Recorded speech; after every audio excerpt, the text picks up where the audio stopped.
Hola, ¿qué tal? Mi nombre es Vilma Arellano Toledo. Primero que nada, enviar muchos saludos a los compañeros del grupo de estudios de la complejidad de la sociedad de la información ahí en Argentina. Muchos saludos desde Madrid. Muchas gracias también por invitarme a participar en este encuentro tan interesante que tendrá lugar la semana próxima y para el cual yo he presentado un trabajo titulado El catálogo de derechos digitales en la legislación o en la normativa española y europea. Bueno, pues decir a grandes rasgos un poco de qué trata esta categoría, digamos, especial de derechos digitales, que serían pues una especie de derechos de cuarta generación, que parten pues primero del reconocimiento de aquellos derechos universales ya reconocidos en los instrumentos internacionales de derechos humanos, tipo la Declaración Universal o los convenios y pactos internacionales de derechos civiles y políticos,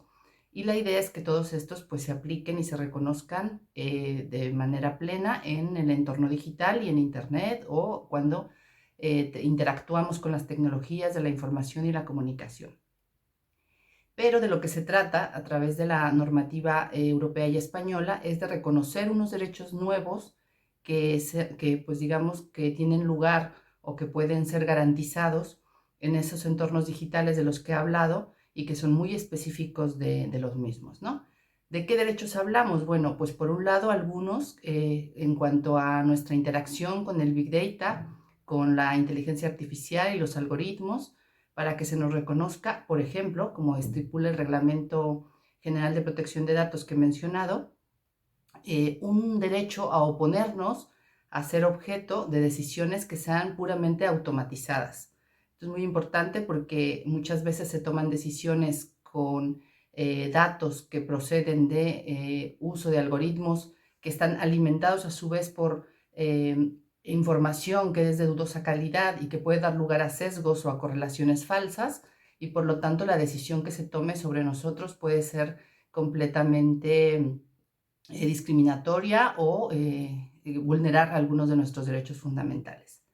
En la legislación española, además de este derecho, se reconoce también el derecho al olvido, que bueno, también lo hace a nivel europeo, vía el derecho de supresión, que pues forma parte de los ya tradicionales derechos ARCO en materia de protección de datos, que son derecho de acceso, rectificación, cancelación y oposición al tratamiento de los datos. Bueno, pues la normativa española lo reconoce al igual que el reglamento, pero por dos vías. Por un lado, frente a las búsquedas de Internet, a los motores de búsqueda, y por otro lado, frente a las redes sociales. ¿Qué otros derechos se reconocen en la Ley Orgánica de Protección de Datos y Derechos Digitales Española del año 2018? Bueno, pues el derecho a un testamento digital,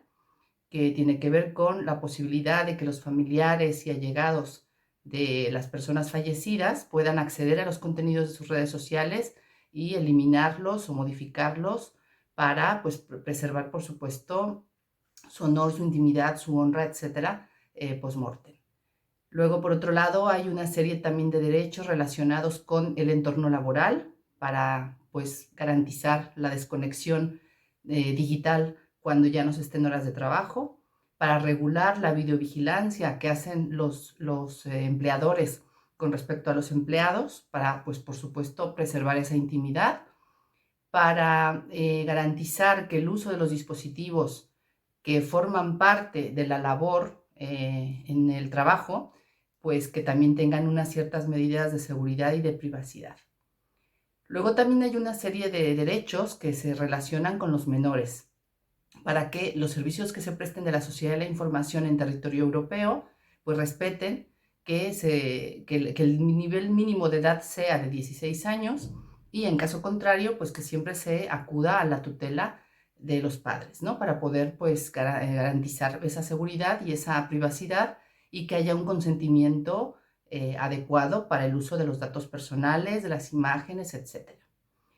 Bueno, luego tendríamos algunos derechos relacionados con la libertad de expresión y la neutralidad en Internet.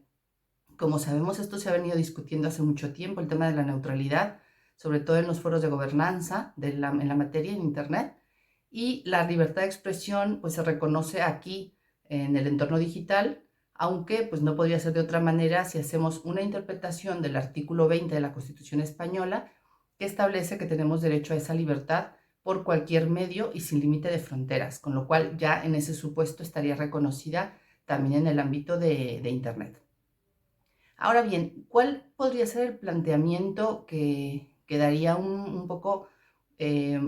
un debate, ¿no? Sobre qué tanto se pueden aplicar estos derechos en términos reales? Hay una parte de la doctrina que considera que son derechos más bien etéreos, que son poco prácticos, o más bien que en la práctica es difícil una aplicación real, que están establecidos dentro de la ley orgánica y en el reglamento como lo está en una constitución, sin tener quizá una serie de sanciones concretas para que sean ejercidos y para que sean pues respetados por aquellos que manejen datos personales o que puedan vulnerar los controles de privacidad. Sin embargo, pues nosotros pensamos que sea como sea, es un avance importante que esos derechos estén reconocidos en la norma española y europea, sobre todo en la española, que es un catálogo mucho más amplio, puesto que finalmente es un avance, ¿no? Tanto legal como a nivel doctrinal. Recordemos que tanto la ley como la doctrina son fuentes del derecho. Y pues incluso hay catedráticos como Artemio Rayo, que fue director de la Agencia Española de Protección de Datos, catedrático de Derecho Constitucional, que ha hablado de que deberían constitucionalizarse esos derechos, como en su momento se hizo con el término de informática y libertad informática en la Constitución Española de 1978. Así que bueno, lo tenemos allí, al final de cuentas una posibilidad también de que esos derechos sean pues criterios inspiradores a la hora de dictar jurisprudencia, a la hora de hacer una resolución caso por caso que tenga que ver con alguno de los derechos mencionados y algunos otros que vienen también allí incluidos. Pero bueno, por tiempo y por espacio he dado un poco los más generales, ¿no? Os invito a leer el trabajo completo porque ahí explico un poco más con detalle de qué trata cada uno de los derechos y cómo pueden ser ejercitados. Y pues nada más por mi parte, muchísimas gracias y la semana próxima nos encontraremos. Adiós.